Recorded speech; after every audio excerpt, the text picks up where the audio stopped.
Welcome to the Steelers Breakdown Podcast. He's Penn Live Steelers beat reporter Nick Farabaugh, and I'm John Luciew. And in this edition, we have a ton of Steelers topics to tackle. Nick is down in West Palm Beach attending the NFL meetings, and there's a lot of news percolating up to Pittsburgh from down in Florida. We're going to get Nick's takeaways from Mike Tomlin's presser early in the week, his thoughts about Omar Khan's comments about having 4 QBs on the roster, the latest smoke signals involving the Aaron Rodgers waiting game, what Nick makes of the throwing session between Rodgers and DK Metcalf, and some breaking news. The Steelers got a rule passed that could give Omar Khan a leg up doing business with players. And there's some news from Jerry Dulac that Art Rooney II has a, quote, good feeling that Aaron Rodgers is going to be signing, and that signs are pointing in that direction. But first, Nick, we need a little bit of a clarification. There's a big stir up among the Yinzers, and it's not necessarily anything from Khan or Tomlin.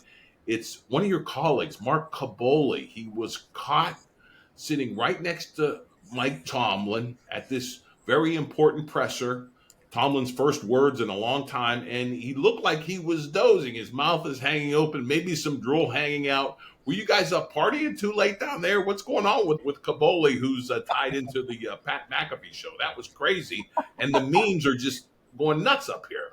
It was hilarious. That's Kaboly, man. I think it was because if you look at how he was filming, so since you're sitting right next to Mike around this little short, like there's not much room around this table. Kaboly luckily got one of the chairs, and to film, instead of doing this because he was so close to Mike, he like stuck it on the table and was like this so he could see it. And it produced that. The funniest part, I think, is like when he is just like daydreaming into space, and then Mike notices him, and Kaboom's like, it's great. It's great. But that's Kaboly. That's Kaboly. He's like, that's what he is. And he's taking it well. And it's great. He's taking it well, and Yeah. I think it's given him some publicity in the McAfee show, but it literally looked like his body was out in the universe and then returned to him. He looked like an empty shell with that mouth hanging open and everything, but believe me, we're having a little fun at his expense up here in Pennsylvania, and certainly in the 412 area code. So I'm glad it wasn't because he was hungover or something like that. No, Kaboom is all good. He was there asking questions and Actually, I'm not sure if you saw the clip, but Mike Tomlin kind of playful jab at Kaboly, where Kaboom was asking about DK's crazy candy routine, because DK said on a podcast that he eats like 4 or 5 sour candies a day. And Kaboly said it was the same routine he had. And then Mike hit back and said DK wears it a little bit differently than you, which is just, that's just classic Mike T, man. That's classic Mike T.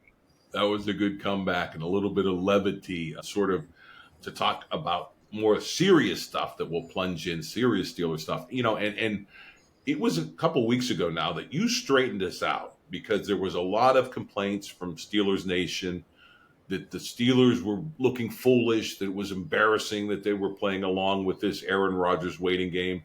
But Mike Tomlin was flat out. He has no problem with it. There are no deadlines. There are no rush. But reading between the lines of what Tomlin had to say, and also this DK Metcalf throwing session out at UCLA, which is, I believe, Rodgers' alma mater, do you think there is some type of wink, wink, nod, nod handshake agreement that Rodgers is going to come into the fold with the black and gold? I'm not sure if there's a wink, wink, nudge, nudge. Aaron Rodgers lives in Malibu. His alumni is Cal, so he went to Cal Berkeley. But he has a house in Malibu, and DK has a place in LA, so it was easy for them to get going there. But listen, all these signs point to him signing, right? First of all, that meeting they had in Pittsburgh, the 6-hour meeting they had at the UPMC Arena Sports Complex, was not organized by the Steelers. Rodgers called them to organize it himself, which I think says something. Second, he's been very engaged and has an open line of communication, not just with Mike Tomlin, but players, Omar Khan, other members of the Steelers coaching staff. So he is communicating with the Steelers at all levels, right? Obviously, this DK Metcalf thing came together, but he's not the only player he's talking to. Mike Tomlin said they're still in communication. I thought there was an interesting little exchange yesterday at the AFC coaches breakfast when we asked Mike about, does he kind of know when Rodgers is going to even announce, or are they just kind of waiting in the dark? And he's like, I might have an idea, but I'm not going to tell you, and then kind of gave that smirk. I think they have an inkling of when this is coming. I think they kind of know when things are coming. Listen, the fact that we haven't really heard anything about interest in Joe Flacco, interest in Carson Wentz, interest in any other veteran, because I think they would add a veteran. I think Omar Khan made that pretty clear. They're going to add a veteran quarterback, whether it's Rodgers or someone else, before this is said and done. No matter what they think of Mason Rudolph, they're adding another veteran, and then they're going to probably draft one. It sounds like there's a lot of confidence coming from these guys that Aaron Rodgers is coming. I mean, Art Rooney talked for 5 minutes to the media today and basically said, yes, we have all these positive signs. We have all of these whispers coming that he is coming to Pittsburgh. And I just think you look at it not only from what they said, how they said it, the actions Aaron Rodgers has been taking, setting up a visit, organizing a throwing session with DK Metcalf. It's like he's checking the boxes off, right? And he's just like, okay, here, this works. Do I have chemistry with DK? And it was interesting, in the short video clip, I don't, want to read too much into a 10-second clip, but when he's doing that, he's taking under center, play action, and hitting a dig route. That is the bread and butter. If you have ever watched an Arthur Smith offense with A.J. Brown and the Titans, they run that play more than just about anybody in the league not named Kyle Shanahan. So that all kind of comes together and says to me, man, they're very confident that they're going to land Aaron Rodgers. I think there is a very sharp confidence, and they're not really hiding that confidence. And even off the record, and when you talk to people around the league, everyone expects it. Everyone's assuming it's going to happen. There's no panic in the Steelers about Rodgers kind of waiting there. Even Art Rooney, said, we'll wait a little while longer. It seems very much so that this team knows he is going to sign. I think he will sign by the end of this month, now that it's April, that he will sign before the end of this month, probably before the NFL draft at some point. Last time he did this, a similar thing with the Packers when he went from the Packers to the Jets, and he drew out that process, and he could have been traded to the Jets because everyone knew he was probably going to the Jets way earlier, right? And he didn't really dot that I until draft week. And it's possible this does go that long, but I think the Steelers kind of know it's happening. So I think they're going to plan around that, plan the personnel moves around that. So I think there's a lot of confidence out of that organization, not a lot of worry about Aaron Rodgers stiffing them. Because here's the other thing. The other options are retirement. Does a guy going on a throwing session with the team he's interested in, his receiver, sound like a guy that's going to retire? He flew to Pittsburgh and organized a meeting to get to know them. He didn't do that with the Giants. I think that's notable. He did not do that with the New York Giants, which says something to me. And then he could wait. Theoretically, he could wait, but he's doing all these things to kind of vet the Steelers, check the boxes off, and then you get the tone. If Mike Tomlin is worried or unsure of something, it's not hard to tell. Mike kind of has this way of speaking when he doesn't know things. He seemed very confident. He seemed very cavalier when it comes to this situation. I am very, very, very sure that they are going to sign Aaron Rodgers, and I would be pretty surprised if they didn't. And so this has kind of cleared up some things. I don't think the Steelers are really in the dark as much as people think they are. That was my impression too, but it's always good to have your insights and sort of reading the body language, knowing the difference when Tomlin is confident of something and less so, because that's what we really wanted to suss out from you. And it's interesting because, I'm always following Steeler stuff on social media. And one of the snapshots from the throwing session with Metcalf is a picture of Rodgers and his alien-like huge hands clutching the football, and then it's sliced with Kenny Pickett in his smaller gloved hands holding onto a football with two hands. To say what you will about Rodgers, those hands are just enormous. And, I don't know if it was ever, it certainly was a knock on Pickett that he had smaller hands and wore gloves on both of them. But, man, that was kind of making the rounds, and it opened my eyes. I just never realized he had those, alien-like hands. Those are crazy big. Dude, one of the things about Rodgers is his physical talents are insane. I mean, hand size is one of them, but the arm strength, the ability to throw out platform, like all of that is crazy. And so Rodgers brings the physical talent to the table. You see it right away. I also thought, when we're just talking about the Metcalf workout, like, how Aaron Rodgers is, right? And I think some people maybe don't give Rodgers enough or don't think about Rodgers enough as just this guy that loves media attention. Like he does. He does love media attention. He's in the news all the time. There just so happens to be a photographer there shooting their workout.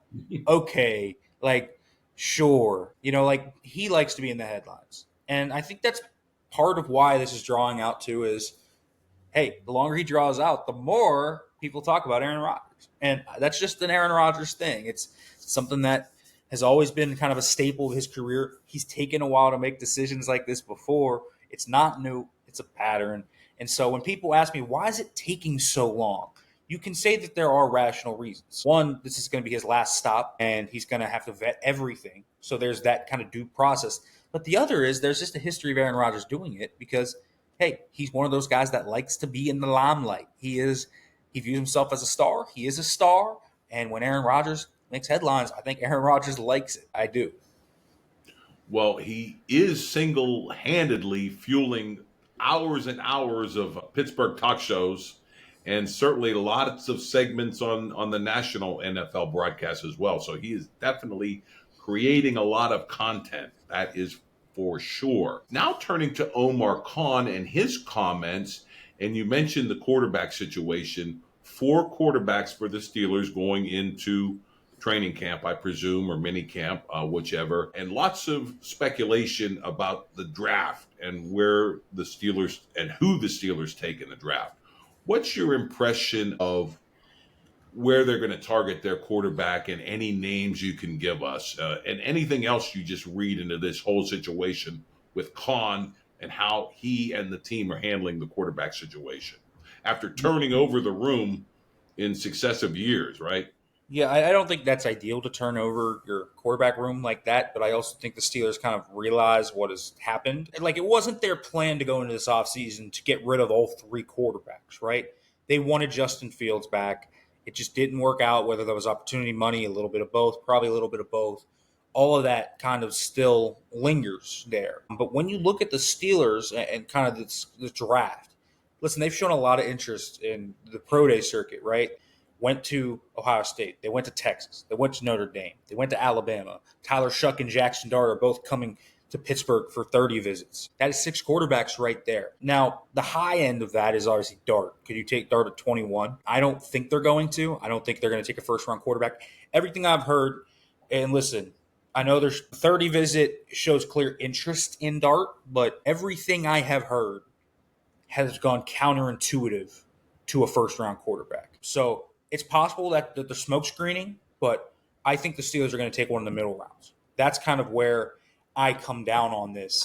Guys like Will Howard and Tyler Shuck and Quinn Ewers, those 3rd to 4th round range. I think the guy they really like the most, and this is kind of something that you can read into sometimes, is Mike Tomlin across multiple different questions talked about how they went to Ohio State, Texas, and Notre Dame, but didn't mention Alabama. And I really think they like Jalen Milroe. I think they're big Jalen Milroe fans. There's a few things that make Jalen Milroe a little tricky. One, where does he go? I think his skill set range, a guy like Malik Willis fell to the 3rd round. Could he be there at 83? If he is, I think that he has a chance to be the pick there. But I think there's a really good chance he's kind of stuck in the middle of 21 and 83. I think he probably doesn't get out of the top 60. And so the Steelers don't have a pick there, right? It's tough for them to kind of take a guy like that there, and they're not going to take him at 21. And so I think they really like Milroe. That's the only one of those stops that quarterbacks coach Tom Arth went to. I think that signals a lot of interest. Mike Tomlin didn't mention it. I think sometimes when he doesn't mention it, sometimes Mike, has his own ways and might be trying to kind of sneak it by a little bit. I think they really like Jalen Milroe. I've heard they've liked Jalen Milroe. I've heard that as far back as the Senior Bowl, that they really like Jalen Milroe. But they don't like him first round. they don't like him that early. If he's there in the third, I think he might be their pick. I just don't know he's going to get there. I think a lot of teams in this class are going to bet on that upside, are going to bet on the tools. And so I don't know where that goes. So I think the Steelers probably end up with one of, Jackson. I think Jackson Dart is probably not going to get into their range either. He's going to be either a first-round pick or early second-round pick. So I'm looking, at Tyler Shuck, Will Howard, and Quinn Ewers. Like, those are the three guys to me. And I think specifically Will Howard is really the type of guy that sticks out. I've heard multiple people, scouts included, that have compared Will Howard to Mason Rudolph. I think that's an interesting kind of comparison for him. He's got a really good deep ball. He's able to layer balls to the middle of the field, outside the numbers. He's got good touch. He's a smart player. He can move a little bit, but he's not really that mobile. And he has deficiencies very similar to Mason Rudolph. They are very similar football players. And so, if you're talking about leg skill sets, I mean, a quarterback room of Aaron Rodgers, Mason Rudolph, and Will Howard is very similar. If you remember Art Rooney saying that all the way back in February, that he would like to have a similar skill set up and down the depth chart. Maybe that gets thrown out a little bit with the calamity that has happened at that position. But that's kind of my read on it. I think they really like Jalen Milroe. If he falls, maybe they even move up a little bit to get him. Or if they can recoup a second-round pick somehow by trading back or whatever, maybe he becomes a real option there. I think they really like him. But given kind of what I know, where I think he's going to land, the draft capital at their expense right now, I do think a guy like Will Howard, Tyler Shuck make a lot of sense for them. And in what round would you get those guys as a pair, rather than, like you said, a premium pick? What round do you get those guys? I think that Shuck would probably be a third round pick. I know the age and the injuries are a concern for a lot of teams, but I also think the tools there are going to intrigue teams. And I think Howard can probably be had in the fourth. So we'll see. The Steelers right now are just in a tough spot. They kind of have, I think if you were them, you want to have one more pick. I think there's a chance they trade back and get more picks, and we'll see, to give them some flexibility to make some moves there. But right now, that's kind of where I see it. Third round for Shuck, fourth round for Howard. I would say also probably fourth round for Ewers as of right now, and then Leonard would be later. Straighten us out on this, because I keep hearing that this QB class in this upcoming draft is the weakest since the Kenny Pickett class, and we know how that turned out for the Steelers. By contrast, everybody's looking to 2026 and saying that is the quarterback-rich draft. And certainly we know the Steelers have stockpiled compensatory picks, and both Tomlin and Kahn alluded to that. So is this QB class that bad, and is next year's that good? And if it is, why don't the Steelers wait? Yeah, I mean, listen, that can be tough to project out, right? 2026, who knows who's coming out? Who knows how the players that you maybe like now are going to take a leap, or are they going to take a leap? Are they going to take a step back? Is this guy that maybe you don't even like suddenly going to come out of nowhere? We've seen guys come out of nowhere, right? I mean, Cam Ward this time of year was on radars, but is now going to be consensus first overall pick. I don't think people thought that, a year ago. Think of where Jaden Daniels came from. I mean, just coming out of nowhere, really. I mean, he was on radars, but to become that second overall pick kind of was really out of the blue. He rose up. Joe Burrow is the biggest one of that, where he just had that amazing 29 and really elevated his game to become that consensus first overall pick. So we have guys that are like that. So, you might be talking about Arch Manning, and you might be talking about Cade Klubnik and Drew Aller and all these others, Garrett Nussmeier, Lenore Sellers. There's so many names that I can name. You might be talking about all these guys, but there might be other players that just come out of nowhere. And those guys that I just named might falter, or they might continue to ascend, or you might get a surprise player that goes back, right? So all of that kind of wraps itself together. So it's hard to project out. What I do think is the Steelers look at this class, and they're completely correct in looking at this class, as it definitely is the weakest since 2022. It is. It's better than 2022, because I think Shedeur Sanders and Cam Ward are better than any of those quarterbacks that were in that class. I just do, as prospects, of course. And so that class, man, it was just rough, right? I mean, Kenny Pickett's the first quarterback off the board at 20th overall. And then the rest don't come off till the third round. I mean, Malik Willis, Desmond Ridder, all go in the third round. Sam Howell fell to day 3. Matt Corral fell even further than that. All of those players just fell down the board and kept falling. And so, that was a really bad one. This one's not as bad. I even think Jackson Dart is probably better than most of those, if not all of those players from the 22 class. But to me, you look at the Steelers quarterback room, and they need investment here. They need young players. They just do. So they're probably going to draft one this year. They're going to take a swing at they're going to take a bite of the apple. It's going to be a mid-round one. 26, it just looks lush, right? It looks far better.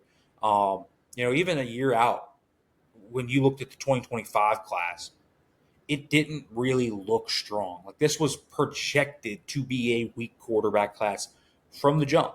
And so even though, you had guys like Milroe who were talked about in that top 10 tier and aren't going to go there, you had a kind of consensus already forming that a year ago this was not going to be a great class. And so I think you can at least kind of soft project a 26 and understand that. I'm not sure they're going to have a 2024 class where you had 6 quarterbacks in the top 12, which was just absolutely insane.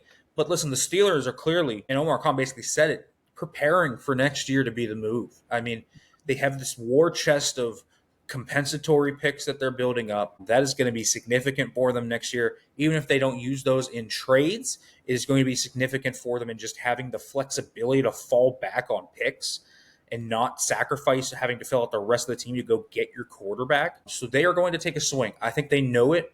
I think they are aligned in that. And so next year, I think, is where they will make that swing. It's tough to project fully out how good 26 is. Generally, scouts are able to have at least a good feel a year out of how that class is going to look. And I think right now it's viewed as a pretty solid class. I don't think it's a great class. I don't think it's going to be, 2018 or anything like that. But I do think it's going to be a pretty solid. And I can't stress strongly enough that the draft in 2026 will be in Pittsburgh. And if that is the setting for the Steelers to go and take a swing, I think it doesn't get more cinematic than that. So it's all signs are certainly pointing in that direction. Speaking of some other interesting comments that sort of perked my ears up, both Tomlin and Khan compared and contrasted their 2 big-bodied receivers, George Pickens and DK Metcalf, and how they're different. Explain that, and what are the takeaways from that in terms of how they'll be used, game planning, that kind of thing. Yeah, so they aren't perfectly the same player. So I think a lot of people look at them and say they're bigger players and they go downfield and win vertical. Okay, true. They have a similar skill set in that vein, in just a surface level scope. If you were talking about them, you would say this is the same type of player, but they win in different ways. And I think this is where Mike Tomlin is coming into kind of view. George Pickens wins because he is tall. And what that means is he's not as physical as DK. DK is a huge dude, obviously, and he wins through physicality, brute strength sometimes. He is a devastating run blocker. He wins on quick slants and can house them. He wins on different routes than George. They can both win on those 9 routes, but he wins in different ways on curls, on digs, on slants. He wins through physicality at the top of his route. He doesn't win through pure route running. Now, he's flashed that at times, but that's not really his way of winning. George wins by having technical body control at the top of those combat catches, as DK just kind of muscles it through, right? George wins by going up and grabbing it. It's like he's kind of like a ballerina almost, and kind of how graceful he can be at times on the sideline. He's a little more finesse than he is physical. Doesn't mean George doesn't have a physical side to his game. He does have reps where he can be physical, but he has a little more wiggle. He has a little more finesse in how he wins. And so all of those come together. They're different players in kind of how you view it. Wins. George, I think, can win more on those snap routes when you're throttling down on the deep ball. He can win on those curls a little more, the comebacks, the outs, things like that. I think DK, on the other hand, can win a lot more in the over the middle of the field stuff. He wins on the slants, the digs, the skinny posts, So their route trees off the vertical stuff, I think, are a little different. I think DK, just obviously through body type, plays with the physicality George does not. George plays with the grace that DK does not. So they're a little bit of a different player stylistically. Just because you kind of have these two guys that are vertical downfield threats, there are also different types of vertical downfield threats. And I think that's kind of what Mike's referring to is, listen, just because they are the same type of general archetype doesn't mean you can't do different things within that mold and do different things schematically. So that's where I think that comes about. I don't actually think that, I know a lot of people were talking about they're too similar. I actually don't think that's an issue. If you want to tell me the issue is that, you're worried about blowups in the season or the kind of up and downs of both players because they can both be a little hot and cold at times, that's, I think, a fair concern. I don't think their skill sets matching at all is a concern because, I'll throw out one offense that has two very similar players. Jalen Waddle and Tyreek Hill they win in similar ways, and they're similar types of players in kind of how they win on over routes, win on different man coverage beating routes. So that Dolphins offense, it's not really a problem for them. Now, that offense has struggled at times, but it's not because of those two receivers. It's not because of how they fit together. They fit together quite well. If Metcalf and Pickens work together well, what they are going to do, and I'm going to get football kind of junky with you guys here, they are going to force teams to play two high safeties, and they are going to take away the sidelines and force the Steelers to run, go through the middle of the field. But what can that do when you have to play your safeties back like that, too high? You allow that extra defender in the box to go out into the secondary, and it's a lighter box, and it makes it easier to run the football. And that's kind of a basic thing that you look at from OCs and DCs as they try and kind of play this chess game of numbers, right? Offense and defense in a lot of ways are numbers. Do you have numbers in the box? Do you have numbers for this? Do you have numbers on that play, right? A lot of that is numbers based. And if you can get that extra safety to not roll down into the box and to play back in cover two to take away your explosive plays, you open up the run game to become a threat. And then if they can't stop the run, then they roll that safety down, and then you have one-on-ones on the outside for one of George Pickens or DK Metcalf. That is the theory of the Steelers offense, is that you have two receivers that are going to have significant ability to stretch defenses, and they are going to force that safety out. Or if they want to defend the run so badly, you are going to have the one-on-ones on the outside. Now, the Steelers are going to have to run the ball to make that work, obviously. They're going to have to run it much better than they did last year, and they're going to have to find a middle-of-the-field presence. And they should have one. Pat Freiermuth, Calvin Austin. You would expect those guys to be threats in the middle of the field. So there are ways to kind of do it, but that's the basic theory of the Steelers offense when you look at it, and it works. They win in different ways, though. So within that archetype, you can also kind of break those coverages and dictate what a defense can do. It's all going to actually come down to how well they run the ball in that regard. But that's the theory with DK Metcalf and George Pickens at wide receiver. I like that theory, and I do, despite all the issues and everything, I just love as a fan watching George Pickens when he's going for a ball. To me, it's like poetry in motion. I've never seen some of the body control moves that he makes. And, certainly back in the glory days, Lynn Swann had some, just unbelievable things. But to me, it seems like George Pickens almost gives us more of those like wow moments, that things you've never seen before on a football field. I mean, I just love watching him when he is in the zone and going for a ball. It's just nothing prettier than that, and nothing more it's literally mind blowing, some of the things we've witnessed him do. So within that, like you said, within that theory, it does sound to me like Pickens will have more of the air yards, and Metcalf more of the yak. Is that how this is kind of shaping up for it? I mean, yeah, when he was having his best years, DK could definitely take slants to the house. Screens was something he had in his game too. Now, that was a big down point of his game last year. That Seattle offense had issues. We'll see how much of it was just, on DK, but there were a lot of issues specifically with how Ryan Grubb was constructing that offense.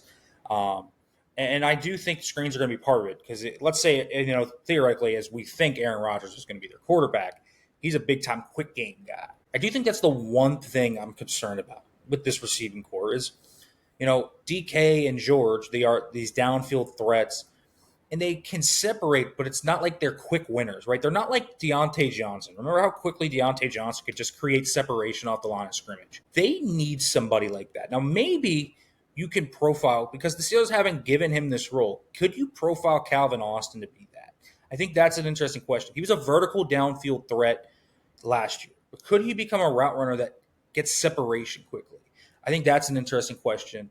I think Roman Wilson on certain routes can be that, but it's going to be over routes. It's going to be specific things he did at Michigan that he can do because he's just so explosive off the line of scrimmage. But I think, quick route runners that can win off the line of scrimmage are like his best friend. Aaron Rodgers loved Randall Cobb and Jordy Nelson for this exact reason. They were able to win off the line of scrimmage and get open. He loves Devontae Adams because Devontae Adams gets open so fast and is able to win so quickly. DK Metcalf and George Pickens really aren't that type of player. They can get open, but they're not going to win just boom, boom, right off the line. So I'm interested to see how the Steelers do that. They could draft that guy. I think that there's maybe a free agent or two out there that's still interesting for that role. But I also think maybe they look Calvin Austin there. But I do think you kind of look at it and say, yeah, DK kind of fits in this yak explosive role. I think George can do the yak stuff too. I think we've seen that in the past. I think he's been pretty underutilized in that regard, actually. I think he's got some real juice after the catch. But DK is known for housing slants. He can catch it and go. If you take the wrong angle on DK Metcalf on a slant, he will house it. This Steelers receiving core is going to be it's going to be beautiful at times. You're going to be like, what is going on? It's a complete disaster at others. It's going to be a roller coaster with the peaks and valleys. But at its peak, they are going to be explosive and able to score on any play wherever they are on the field. That is the type of offensive weaponry they have on the outside. It's not always going to come to fruition, but that is what they will be at their peak. And it will pop a few times this year for sure. Hey, speaking of route running and quick moves, did you see that video of Antonio Brown's kid playing 7-on-7? Did you happen to see that? That was just wow. I mean, it's like a mini AB. I mean, we got to keep our eye on that kid. Did you see that? Yeah, man. He moves just like his dad. Like, it's actually kind of scary. It's crazy. It really is, man. Like, when you see that, you're like, wow, like the same route running style, the same gait. It's wild. It is wild. And as the years go by, I just have more and more appreciation for Antonio Brown. Despite all the craziness, man, that guy, he was a receiver.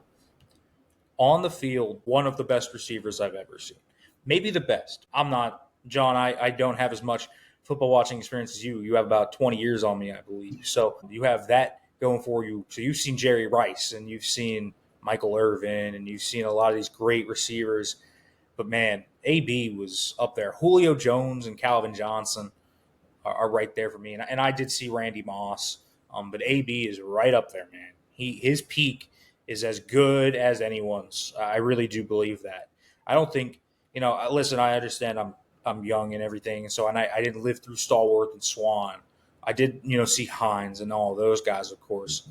But I really think he is at the peak. I don't think there was a better peak from any wide receiver in the history of the Pittsburgh Steelers, and I just don't think it's really debatable at all. His peak was unbelievable. Yeah, and the killer bee peak when you add in a Bell, and everything, that was a machine. That was a machine on offense. Speaking of that, the running game is going to be in Jalen Warren's hands, and everybody's sort of talking up that he's a starter, RB1 capable. What should we expect from Warren? Is he going to have? I mean, is he a 3-down back? What And I know we're going to be drafting a running back, but any thoughts on how the backfield is going to take shape? Yeah, as you mentioned, I do think they're going to draft a running back. I look at Jalen Warren, and I think he's probably going to be your starter week 1. I think they're going to give him a legit chance. I think there's a shot he gets extended this offseason. I think the plan long term is for it to be Warren plus that running back that they draft. I think Kenny Gainwell is going to have a role. I really do. Man, Mike Tomlin talking up Kenny Gainwell really big this week. I think he's going to have a role as a third down back, as a guy that can come in as a change of pace player, probably be their return man. I know Cordero Patterson's still on the roster, but I do think it will probably end up being Kenneth Gainwell. Jalen Warren is going to have a big opportunity, though. Big opportunity, right? He's probably going to set a career high in touches. He's going to be the guy that gets the most work each week, unless they land some guy like Ashton Genty, which is just, I don't think, going to happen. I think they will draft a third or fourth round running back, and you'll pair it with probably an explosive back, someone with like Jaden Blue, Bay Schultz-Tootin, Dylan Sampson, someone like that. If you want a bigger back, they could also look at a guy like DJ Giddens, Cam Scatterboo. There's going to be different archetypes that they can draft in that realm, and there's going to be really good players there in that realm. But I think they're going to want speed. I think they want to be explosive, and so that's where I think they're going. Now they have at least 5 known scheduled 30 before the draft with running backs. They're all around that third or fourth round range. They may have more. We'll see. Those are known right now are Giddens, Tootin, Sampson, Blue, and Ollie Gordon. So those are their 5 right now. We'll see how that kind of works out by the time the draft comes along. But I think they're very much prioritizing speed. They're prioritizing explosiveness. They want this run game to be efficient. I think that's a big thing that they look at because the Steelers, if you look at this, the most rushing attempts in the NFL last year, it was not the Steelers. They were 4th. It was the Eagles, of course, because the Eagles were just an absolute train on the ground. It was the Eagles, Baltimore, Washington, Detroit, and then the Steelers, then Green Bay, and Buffalo were there. But if you look at all of these teams, every single one of them, I'm not kidding, every single one of them averaged more than 4.4 yards per carry. The Steelers were easily in the top 15, the least efficient rushing attack. They need to be more explosive. If they're going to run the ball that much, it has to be part of it for them. So the Steelers really need to become more efficient. I think one way they look at that is, how do we get speed in the backfield? And so that's where I think they're going to look. And so that's kind of how I envision this. Jalen Warren with a speed back with a little dose of Kenny Gainwell. Okay. We'll close out with this, because we all know about the Rooney Rule, Dan Rooney, the edict that a minority coach must be interviewed for all head coaching positions. And if social media is accurate, the Steelers got another rule passed in terms of courting players and when that courtship can begin, and using Zoom and reaching out to these players who are going to be free agents. What was the impetus for that? And is it going to give Omar Khan sort of another tool in his toolkit to maybe get a leg up on acquiring players in the future? What's the latest on that? Yeah, that did pass. It's going to change the legal tampering period a little bit. Before the legal tampering period, all the teams could do was call up an agent and kind of discuss contract terms. Now, you can actually talk to the player directly, and you can set up 5 Zooms not with one player, across 5 different players, and you could schedule visits before the start of the new league year. That is new. You could not do that before with true free agents. Now, this doesn't apply to guys that are cut before the new league year. Those guys can visit, sign, et cetera, whenever they want. We've seen that happen. This is guys like, for example, Justin Fields could Zoom with the Jets or go visit the Jets on Monday and then decide. The Steelers could have had a Zoom with Aaron Rodgers whenever they wanted to, though, because he was cut already, right? He was going to be cut to start the new league year. So the change allows more flexibility for teams to just get to know players, right? Get to know their psyche, their mindset, how interested they are, what they want. So you don't just have to talk to an agent. Now it's agent and player. You get to talk to that player. Player can come to your facility, tour it. I think those are really cool kind of tweaks because it basically hard launches free agency. You don't have to tiptoe around this arbitrary deadline known as the league year when everybody's been signing for 2 days already, right? The 2 days of the legal tampering period, I mean, more guys sign in that period than sign in the post period in the league year for the rest of the week. So that's a big time change, and it's going to allow these players, if they want to also make more educated kind of guesses on what would fit them best. I think you can talk scheme, you can talk fit. I think that's useful to a player. And so That I think is a really nice change for the Steelers and other teams. It's going to revolutionize them. I think it makes having a head coach like Mike Tomlin more valuable because he can sell his vision to a player. So if you have a coach with charisma that teams really want to play for, players really want to play for, I think that gives you a boon to that coach. So a guy like Mike Tomlin in this type of environment should thrive. And so that's very, very important. But also because it's only 5, you have to be very selective of who you want to go after, of where you want to spend that. How much of a shot do you really feel like you have? All of that matters. So it's a really cool change. I think it changes the process of free agency more. I think it makes it more informative for both player and team than just how it was in the legal tampering. Well, if it has any impact anywhere near the Rooney Rule, it will be a significant addition to the league rules. Nick, we're going to let you get back to the pool and enjoy that 80-degree Florida weather, but you'll be back with us next Tuesday, and we'll reconvene the podcast, and I'm sure have a lot more to talk about. Until then, go Steelers.